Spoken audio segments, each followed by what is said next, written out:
وزمري إلى الله إن الله بصير بالعباد ولا حول ولا قوة إلا بالله العلي العظيم حسبنا الله ونعم الوكيل نعم المولى ونعم النصير أعوذ بالله من الشيطان اللعين الرجيم بسم الله الرحمن الرحيم الحمد لله الذي لا مضاد له في ملكه ولا منازع له في أمره ولا شبيه له في عظمته ثم الصلاة والسلام على رسوله الكريم الأمي المكي المدني القرشي الهاشمي أبي القاسم محمد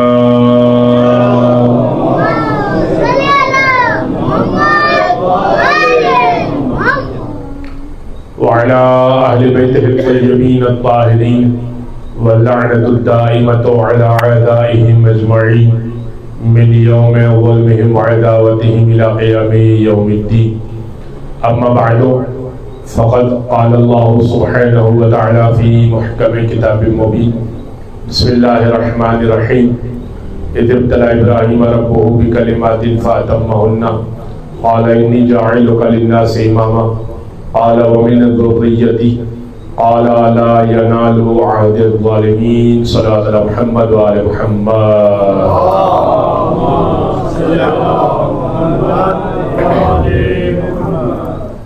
حضرت محترم پروردگار کا شکر ہے کہ اس نے ہمیں اہل بیت کے درد سے وابستہ رکھا اور ادھر ادھر سے منسلک نہیں رکھا اور در در کی ٹھوکروں سے بچائے رکھا۔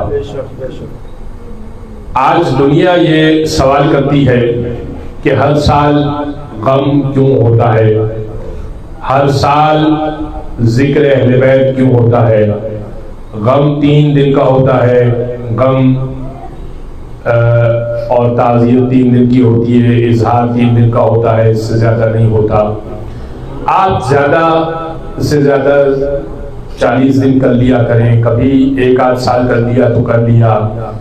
ہر سال آپ یہ کرتے ہیں، ہر سال یہ کرتے ہیں تو کیوں کرتے ہیں؟ عزیزان محترم، دنیا کا یہ سوال کہ ہر سال آپ غم کیوں کرتے ہیں، ہم ان کو یہ جواب دیتے ہیں کہ آپ ہر سال اعتراض کیوں کرتے ہیں؟ آپ کو ہر سال اعتراض کیوں ہوتا ہے؟ بھئی ہم ذکر اہل بیت ہی تو کر رہے ہیں نا ہر سال، کوئی اور چیز تو نہیں کر رہے۔ فضائل اہل بیت ہو رہے، مسائل اہل بیت بیان ہو رہے، تو اگر ہر سال ہو رہے تو کیا مذائقہ ہے؟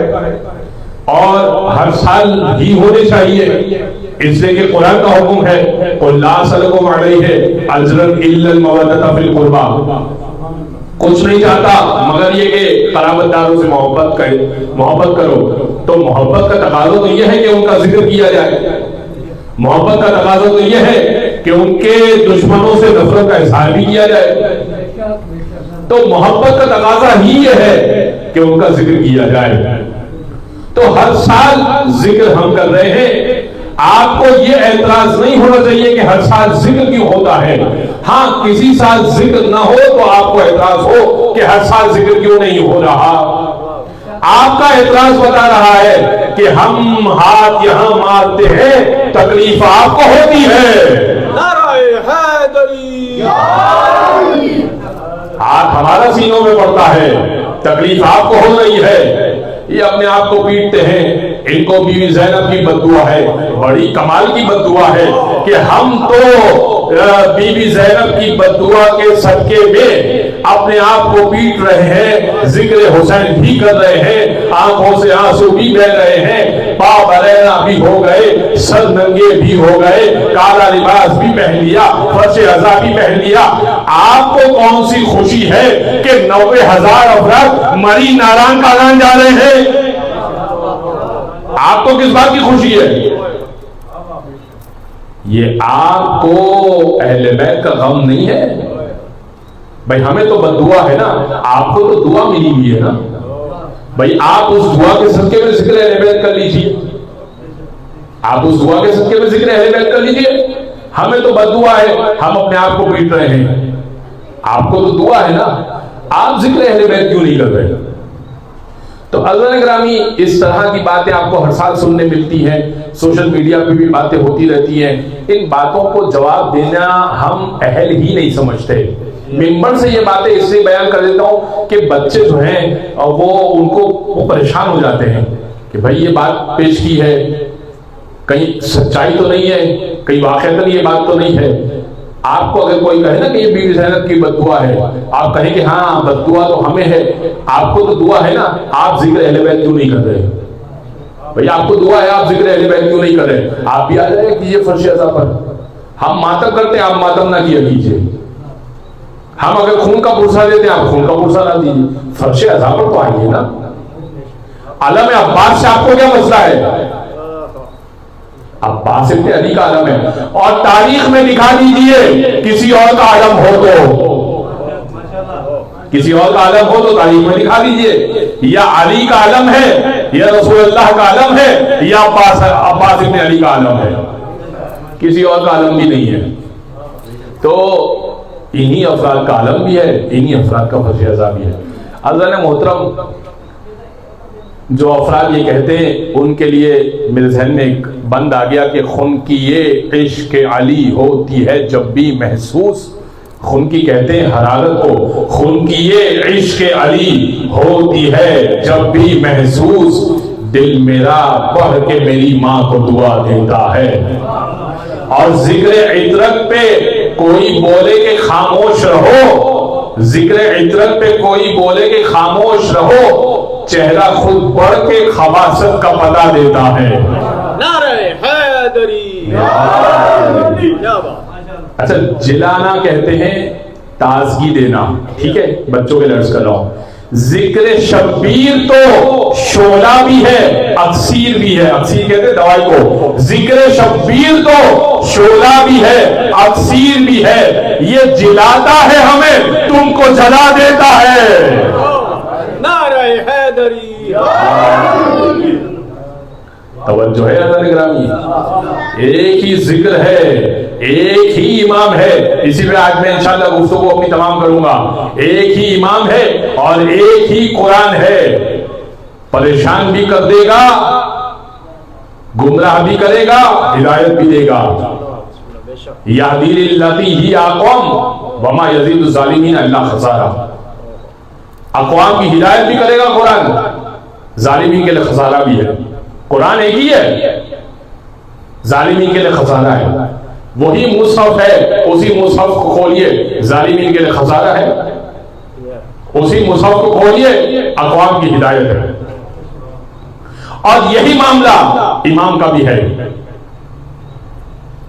امام کے لیے زیارت پڑھتے ہیں، امام علی کے لیے، امام کے لیے زیارت پڑھتے ہیں، السلام علیکہ یا نعمت اللہ المؤمن و یا نعمت اللہ الکافرین، اے مومنوں کے لیے نعمت اور اے کافروں کے لیے زحمت، تجھ پر سلام ہو۔ ایک ہی امام ہے، مومن کے لیے رحمت ہے، کافر کے لیے زحمت ہے۔ قرآن ایک ہی ہے، مومن کے لیے ہدایت ہے، یہدی للتی ہی اقوام ہدی للمتقین ہدی للمؤمنین، تو مومنین کے لیے ہدایت، کافر کے لیے خسارہ۔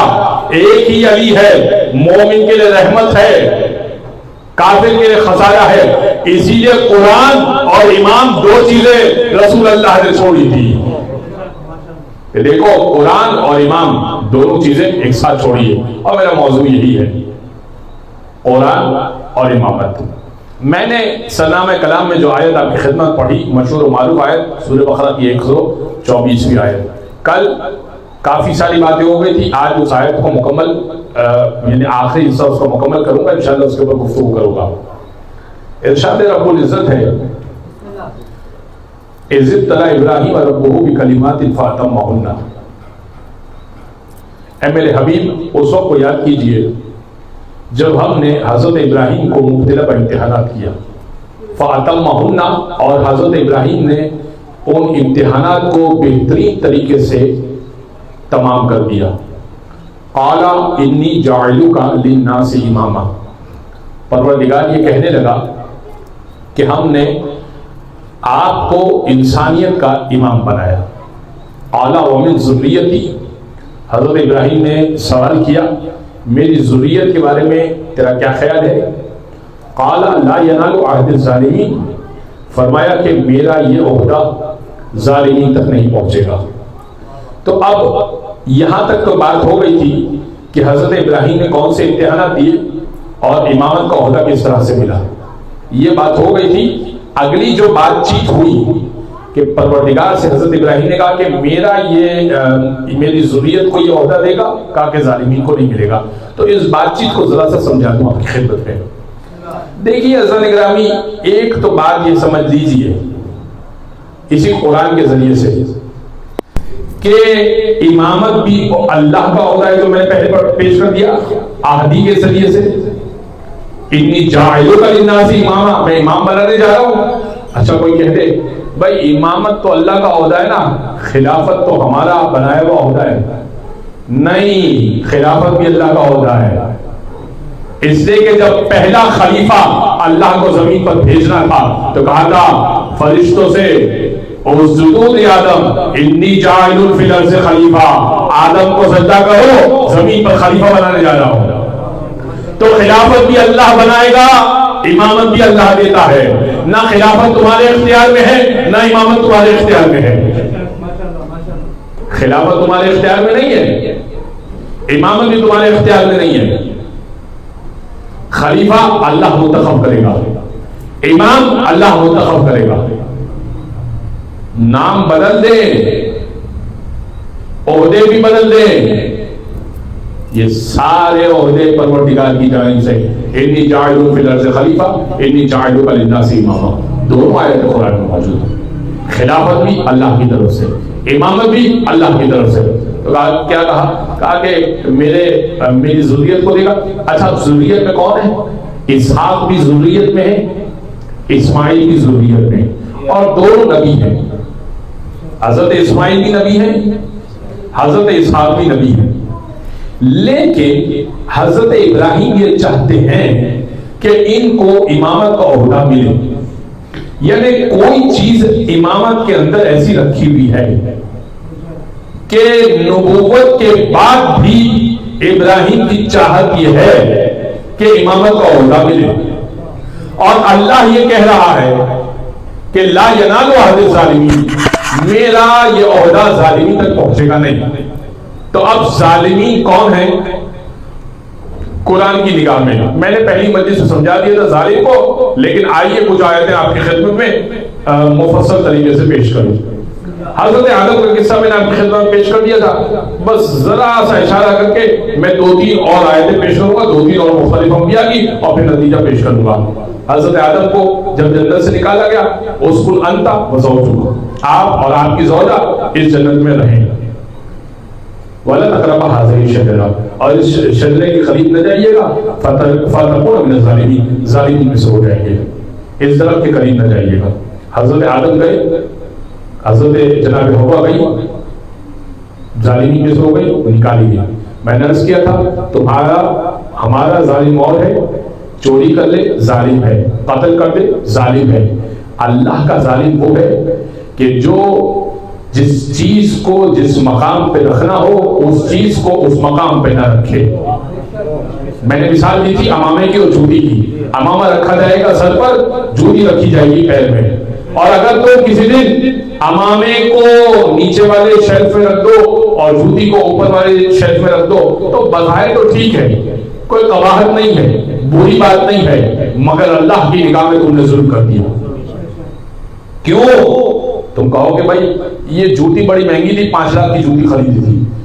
ہے بے شک 5 لاکھ کی، لیکن پہنی پیر میں جائے گی، سر پر نہیں رکھو گے.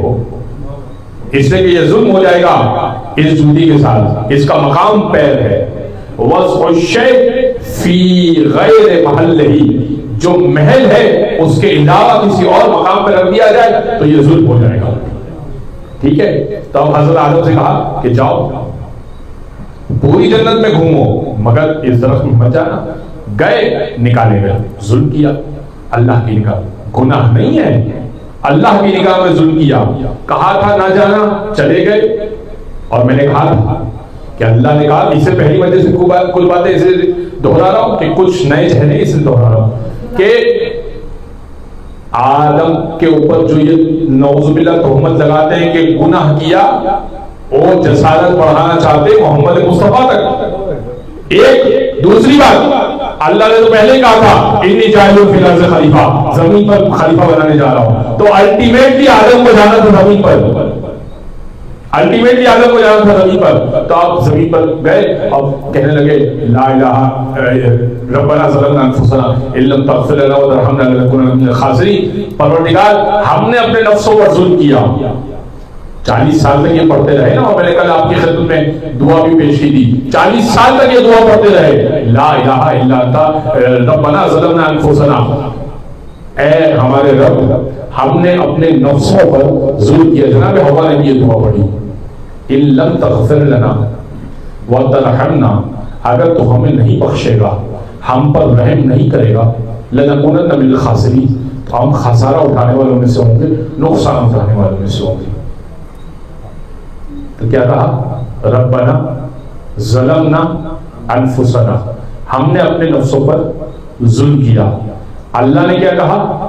لا ینال عہد الظالمین، میرا امامت کا عہدہ ظالم کو نہیں ملتا، میرا امامت کا عہدہ ظالم کو نہیں ملتا۔ اور ادھر آدم کیا کہہ رہے ہیں؟ میں نے اپنے نفسوں پر ظلم کیا، ہم نے اپنے نفسوں پر ظلم کیا۔ ایک آیت ہو گئی، سن لیا آپ نے، اب آ جائیے دوسری آیت۔ ساری باتیں پیش نہیں کروں گا، آپ کو تھکانا نہیں چاہتا۔ جناب یونس سے کہا تھا پروردگار نے یونس تبلیغ کیجیے گا، حضرت یونس اکتا گئے، پریشان ہو گئے، لوگ مان ہی نہیں تھے، چھوڑ کے چلے گئے۔ وَظَنُّونَ إِذْ ذَهَبَ مُغَاضِبًا، اور ظنون کو یاد کرو، مچھلی والے کو یاد کرو، إِذْ ذَهَبَ مُغَاضِبًا، حبیب اس وقت کو یاد کرو، یعنی جب یونس مچھلی کے پیٹ میں جا رہے ہیں، محمد مصطفیٰ اس وقت بھی موجود ہیں۔ وَظَنُّونَ إِذْ ذَهَبَ مُغَاضِبًا، غضبناک ہو کے جا رہے ہیں، اور کیا کہہ رہے ہیں؟ اور پھر مچھلی کے پیٹ میں کس طرح سے واقعہ بچوں کے لیے اس کا لاؤ کہ بستی سے چلے گئے اور کشتی میں بیٹھے، چھوڑ کے جانا چاہتے ہیں، کشتی ڈگمگائی، اس لیے کہ ایک مچھلی، بڑی مچھلی وہ تنگ کر رہی تھی، لہذا کوڑا نکالا گیا۔ کشتی والے جانتے نہیں تھے کہ یہ یونس ہے، یونس کو کوڑا پہ 3 مرتبہ حضرت یونس کا نام آیا، اور حضرت یونس کو پانی میں پھینک دیا گیا۔ پھینکنے کے بعد حضرت یونس، مچھلی نے نگل لیا، حضرت یونس اب مچھلی کے پیٹ میں موجود ہے، اس اندھیرے میں کہہ رہے ہیں لا الہ الا انت سبحانک انی کنت من الظالمین، نہیں ہے کوئی معبود سوائے تیرے، انی کنت من الظالمین، میں نے ظلم کیا، میں ظالمین میں سے ہوں۔ اور پروردگار نے کہا، یہ 40 روز تک کہا، وہ 40 سال تک کہا، یہ 40 روز تک کہا، اور پروردگار نے کہا لَلَبِثَ فِي بَطْنِهِ إِلَى يَوْمِ يُبْعَثُونَ، اگر یونس اپنی غلطی پر تائب نہ ہوتے تو ہم یوم یبعثون، جس دن لوگوں کو مبعوث کیا جائے گا، اس دن تک اس مچھلی کے پیٹ میں یونس کو رکھتے۔ وہ پروردگار جو اتنا طاقتور ہے کہ یونس کو مچھلی کے پیٹ میں رکھ سکتا ہے، قیامت تک وہ مہدی کو پردہ غائب میں کیوں نہیں رکھ سکتا؟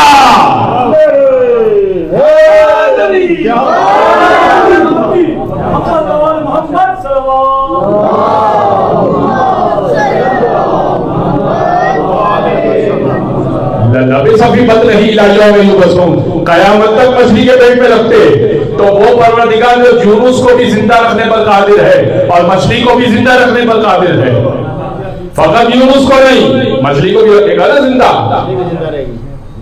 وہ مہدی کو زندہ کیوں نہیں رکھ سکتا؟ اچھا، اب یونس نے کہا انی کنت من الظالمین، تو ظالمین میں سے یونس بھی ہے۔ ربنا ظلمنا انفسنا ان لم تغفر لنا وترحمنا لنکونن من الخاسرین، آدم اپنے نفسوں پر ظلم کرنے والے، یونس انی کنت من الظالمین، میں ظالمین میں سے ہوں۔ تو آدم ظالم اللہ کے مطابق اور خود اپنے مطابق، ظالم سے برا جو انہوں نے کرنا تھا وہ نہ کیا. یونس ظالم قرآن کے مطابق اللہ کے مطابق خود اپنے مطابق جو کرنا تھا وظیفے کو پورا نہ کیا ظالم. تیسری مثال دے کر نتیجے تک پہنچاؤں گا. تیسری مثال حضرت موسیٰ کے پاس ایک شخص آیا. حضرت موسیٰ نے سورہ قصص میں واقع ہے ایک شخص دو افراد آئے فیصلہ کرانے کے لیے, ایک کے خلاف فیصلہ ہوا تو اس نے آرگیومنٹ کیا. سورہ قصص میں یہ واقعہ آرگیومنٹ کیا. حضرت موسیٰ نے اس کو گھونسا مارا. جیسے اس کو گھونسا مارا اس کی ناک پہ لگا وہ مر گیا, اس لیے کہ رسول کے ہاتھ میں طاقت ہوتی ہے 40 مردوں کی.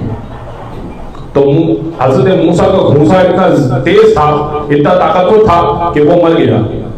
اب موسیٰ یہ کہتے ہوئے چلے گئے یا دوڑے کہ رب انی قتلت منہم نفسا فاخاف ان یقتلون رب انی ظلمت نفسی فاغفر لی. پالنے والے میں نے ان میں سے ایک کو قتل کر دیا. اچھا وہ فرعون کا چاہنے والا تھا. رب انی قتلت منہم نفسا, میں نے ان میں سے ایک کو قتل کر دیا ہے. فاخاف ان یقتلون, خوف ہے کہ ان میں سے کوئی مجھے قتل نہ کر دے. اسی لیے علی نے کہا تھا نا جب ساسا بن سوہان آئے تھے, پوری روایت نہیں پڑھوں گا, جب ساسا بن سوہان آئے تھے آخری وقت پر اور جب مولا کو ضربت لگ چکی تھی, ساسا نے سوال کیا تھا یا علی آپ افضل ہیں یا موسیٰ افضل ہیں؟ تو امام نے فرمایا تھا اما بنعمت ربک فحدث. دیکھو اپنی بڑائی کرنا تو اچھی بات نہیں ہوتی, لیکن قرآن نے خود کہا ہے اما بنعمت ربک فحدث, جو نعمتیں تمہیں پروردگار نے دی ہے نا بیان کیا کرو. تو ساسا میں بیان کرتا ہوں, دیکھو موسیٰ افضل نہیں ہے میں افضل ہوں. کا مولا دلیل لیے کہا دیکھو موسیٰ نے ایک گھونسا مارا تھا تو کہنے لگے تھے فاخاف ان یقتلون, خوف ہے کہیں قتل نہ ہو جاؤ. ایک کو مارا تو ڈر گئے اور میں نے انہی میں کھڑے ہو کر انہی کو بچایا, نہ کبھی ڈرا نہ بھاگا.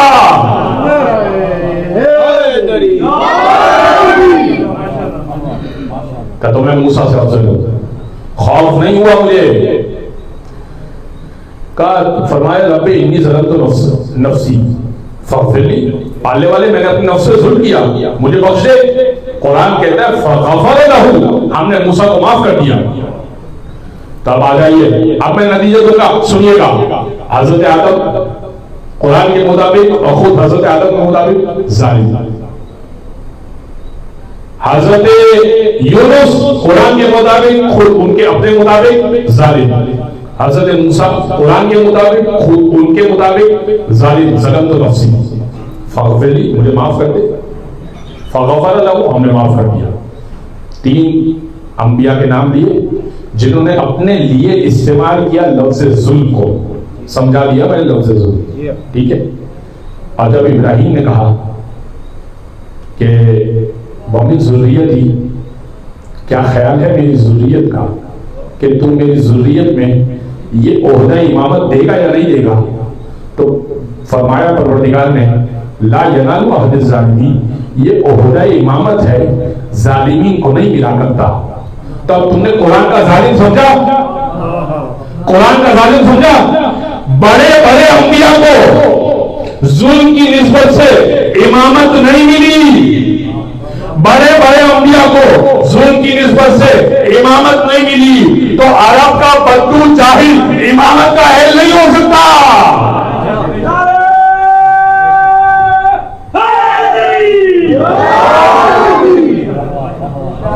قرآن کا ظالم سمجھا, قرآن کا ظالم کون ہے؟ سمجھ, تین تو کم از کم مثالیں دے دیا. لہذا یہ سمجھیے اس بات کو لا ینال عہد الظالمین. اچھا ایک اور مثال دوں گا اور میں بات کو بس سمجھ دوں گا. چلیں یوں ہی سمجھ لیجیے ظالم کو کہ ظالم کون ہوتا ہے, اور بہت مثالیں دی ہیں. سورہ لقمان میں پروردگار نے حضرت لقمان کی نصیحتوں کو کوٹ کیا اور حضرت لقمان نے اپنے بیٹے سے کہا یا بنیا لا تشرک باللہ, اے میرے پیارے بیٹے لا تشرک باللہ, اللہ کے ساتھ کسی کو شریک نہ کرنا. ان الشرک لظلم عظیم, دیکھو یہ شرک جو ہے نا یہ بڑا کبیرہ ظلم ہے. بڑا عظیم ظلم ہے. تو قرآن کے مطابق شرک بھی ایک ظلم ہے, اور اللہ کہہ رہا ہے عہدہ امامت ظالم کو نہیں ملتا, عہدہ امامت ظالم کو نہیں ملتا. تو اب کوئی مشرک رہا ہو عہدہ امامت کی جستجو نہ کرے, تمنا نہ کرے کہ مجھے امامت مل جائے. حضور آپ دور ہو جائیے, آپ نے شرک کیا ہے. امامت کے لیے جستجو نہ کریں, تمنا نہ کریں کہ مجھے امامت مل جائے. لہذا تو اب ہر لحاظ سے تو میں نے آپ کو سمجھا دیا, لا ینال عہد الظالمین, میرا یہ عہدہ ظالمی تک نہیں پہنچے گا. اب ایک بات کر کے میں اس بات کو سمجھ لوں گا, اور انشاءاللہ کل سے میں ایک مختلف آیت کی طرف بڑھ جاؤں گا. قرآن نے جب بھی امامت کو ڈسکس کیا تو نام تو نہیں لیے, صفتیں بیان کی. ہو سکتا ہے میں صفت والی آیت پیش کروں, ورنہ صفت والی آیت نہیں پیش کروں گا, اس لیے کہ میں اس طرف موضوع کو بڑھانا چاہتا نہیں. قرآن نے جب بھی امام کو ڈسکس کیا ہے, یہ بھی کہا قرآن نے کہ کچھ امام ہیں یدعون الی النار, بلاتے ہیں جہنم کی طرف. تو امام جہنم کی طرف بھی بلائے گا, امام جنت کی طرف بھی بلائے گا. اچھا, امام کو سمجھانے کے لیے آج میں ایک مثال سوچ کر آیا تھا. میں ایک اور جگہ پہ مثال دے چکا ہوں, لیکن یہاں پر بھی سمجھانے کے لیے مثال دیتا ہوں. آپ لوگ جماعت نماز انشاءاللہ پڑھتے ہوں گے, نہیں پڑھتے ہوں گے تو پڑھا کیجئے. دیکھیے اس سے کہ فرادہ نماز جو ہوتی ہے نا, وہ اس سے 25 گنا افضل ہے جماعت نماز, 25 گنا افضل ہے جماعت نماز. اور اگر غیر سید کے پیچھے پڑھیں تو 25 گنا افضل ہے, سید کے پیچھے پڑھیں تو اور ثواب زیادہ بڑھ جاتا ہے. ٹھیک ہے. اچھا, عام شخص متقی کے پیچھے پڑھیں تو عام ثواب ملے گا, عالم کے پیچھے پڑھیں تو ثواب بڑھ جاتا ہے. پھر غیر مسجد میں پڑھیں تو مختلف ثواب ہے, مسجد میں پڑھیں تو ثواب بڑھ جاتا ہے. تو ٹھیک ہے, یہ میں نے آپ کو تھوڑا سا سمجھا دیا. نماز کو قضا نہ کریں, نماز کو جماعت کے ساتھ جب ہو سکے پڑھیں. تو اب میں ایک سیدھی سی بات کرتا ہوں, یہ میرے لیے بھی آپ کو بھی سمجھ میں آ جائے گی. دیکھیں یہ تصویر ہے میرے ہاتھ میں, اس کا جو یہ آغاز کا حصہ ہے جس سے تصویر شروع ہوتی ہے, اس کو کہتے ہیں امام.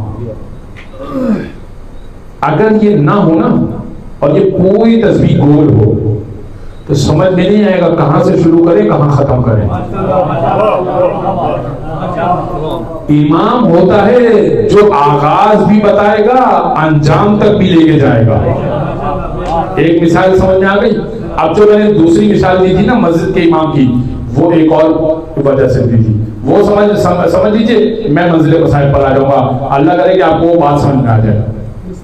ایک نماز پڑھنے کے لیے جس کے پیچھے آپ نماز پڑھ رہے ہیں, کیا کیا دیکھتے ہیں بھائی؟ قرأت ٹھیک ہو. اگر قرأت ٹھیک نہیں ہوتی نا بھائی, علم صحیح پڑھنا نہیں آتا, قل ہو اللہ صحیح پڑھنا نہیں آتا, قرأت ٹھیک نہیں ہے اس کی, تو آپ کی تو نماز نہیں ہوگی نا, کیونکہ امام کو صحیح پڑھنا نہیں آتا. ویسے ہے اچھا شخص, قرأت ٹھیک نہیں ہے تو نماز نہیں ہوگی. اچھا, قرأت تو ٹھیک ہے, ذاتاً اچھا شخص نہیں ہے, بدتمیز ہے, گالیاں دیتا ہے, کلین شیو ہے مثال کے طور پہ, اور بہت ساری برائیاں ہیں, ذاتاً اچھا شخص نہیں ہے, کوئی نماز نہیں ہوگی. قرأت تو بہت اچھی ہے, گالیاں دیتا ہے, کوئی نماز نہیں ہوگی. اچھا بھائی, قرأت بھی اچھی ہے, ذاتاً بھی اچھا شخص ہے, معذور ہو اگر خود بیٹھ کے نماز پڑھتا ہے تو بیٹھ کے نماز پڑھتا ہے, اس کے پیچھے کھڑا شخص نماز نہیں پڑھ سکتا. تو اور بہت ساری باتیں ہیں, میں نے تمہیں 3 موٹی باتیں تمہیں سمجھائی. ایک 3 رکعت نماز فجر کی 2 رکعت نماز یا 3 رکعت نماز مغرب کی پڑھنے کے لیے اتنی ساری شرائط دیکھتے ہو.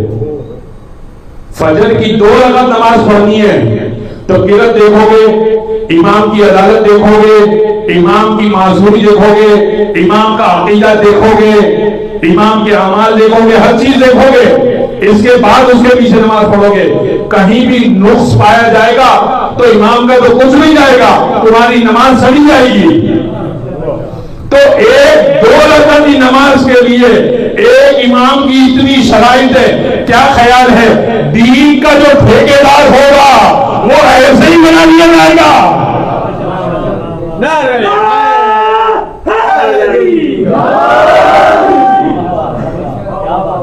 تو اب جو دین کا ٹھیکیدار ہوگا وہ چھوٹے قد کا نہیں ہو سکتا، اس سے کہ عام امام اگر معذور ہوگا تو اس کے پیچھے نماز نہیں ہو سکتی۔ تو کیا خیال ہے اگر امام ہو، اگر دین کا امام ہو اور کوئی کہہ دے کہ علی کا پیٹ بڑا تھا، علی کا قد چھوٹا تھا، تو یہ شام کی فیکٹری میں بننے والی حدیثیں ہیں، علی میں کوئی عیب نہیں تھا، شام سے بنی تھی حدیثیں۔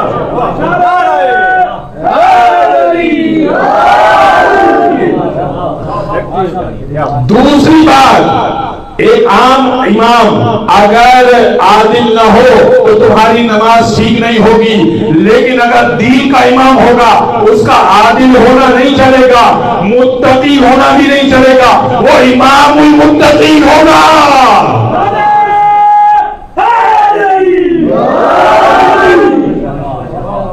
توجہ ہے حضرت گرامی، ایک عام امام اگر چھوٹے موٹے مسئلے نہ جانتا ہو نماز کے، خود اس کو نماز پڑھنے کے مسائل نہ پتا ہو تو اس کی نماز بھی ٹھیک نہیں ہے، پڑھنے والوں کی نماز بھی ٹھیک نہیں ہے، اس لیے کہ بیسک مسائل نہیں پتا، رکوع کے بعد سجدہ کرنا ہے یا کھڑے ہو جانا ہے، بیسک مسئلے نہیں پتا۔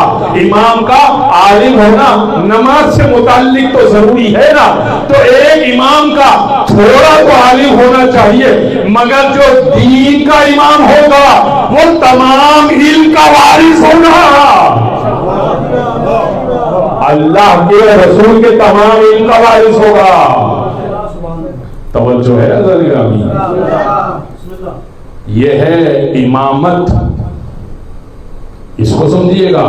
ایک 2 رکعت کی نماز کے لیے تو آپ اتنا پریشان ہوتے ہیں، تو کیا خیال ہے کہ جس کو آپ نے امام منتخب کیا ہے دین کا، اس میں ذرا شرائط تو چیک کر لیجئے نا، کوئی پرانا مشرک تو نکل جائے، شراب پیتا ہوا تو نہ پایا جائے، ایسا تو نہ ہونا کہ زنا کر کے فجر پڑھا رہا ہو، یہ سب تو نہ نکلے نا۔ بس حضرت گرامی، اس سے زیادہ زحمت سماعت نہیں دینی آپ کو۔ میرے دوستوں، میرے عزیزوں، اتنے فضائل تھے ان اہل بیت کے اور ہیں کہ دشمن کو یہی مشکل تھی کہ ان کے گھر میں نبوت بھی ہے، ان کے گھر میں امامت بھی ہے، تو کیوں ہے؟ حتیٰ کہ روایت میں دشمنان اہل بیت کے جملے پائے جاتے ہیں کہ اللہ تمہارے گھر میں نبوت بھی رکھے، اللہ تمہارے گھر میں امامت بھی رکھے، یہ ہم سے برداشت نہیں ہوتا۔ دشمن زہرا کے جملے پائے جاتے ہیں کہ یہ کیسے ممکن ہے کہ اللہ تمہارے گھر میں نبوت بھی رکھے اور امامت بھی رکھے، یہ مجھ سے برداشت نہیں ہوتا۔ اس لیے انہوں نے دست درازی کی فقط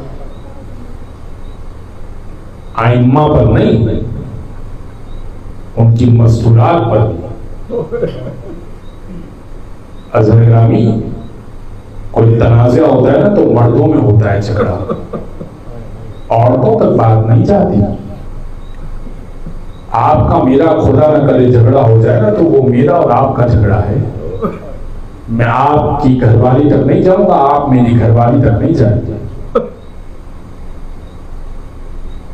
اور چلیں اگر کوئی اتنا بغیرت ہو بھی جائے کہ اپنے دو فریقین میں اگر جھگڑے ہو جائیں اور کوئی کسی کے گھر والی تک چلا بھی جائے تو دودھ پیتے بچے اور 4 سالہ بچی تک کوئی نہیں جاتا،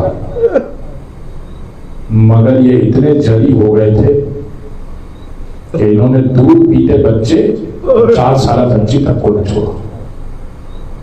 فقط یہ درد تھا، فقط یہ غم تھا کہ ان کو اللہ نے منتخب کیوں کیا ہے۔